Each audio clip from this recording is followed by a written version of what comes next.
Mahawa. Nakalipat na kami. Yan, posisyon ni Sugar. Doon siya galing sa taso. Doon. Yan. Pababa rito.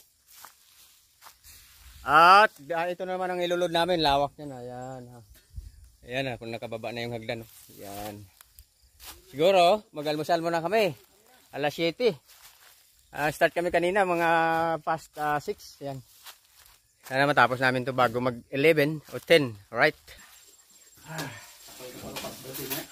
Masya pasok. Right, kain.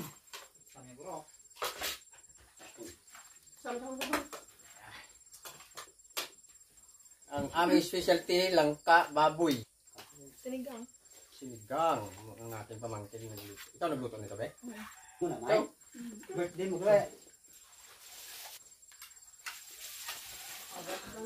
Oh, pansit.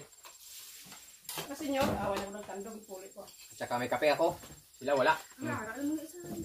Right. Tapos na kami kumain.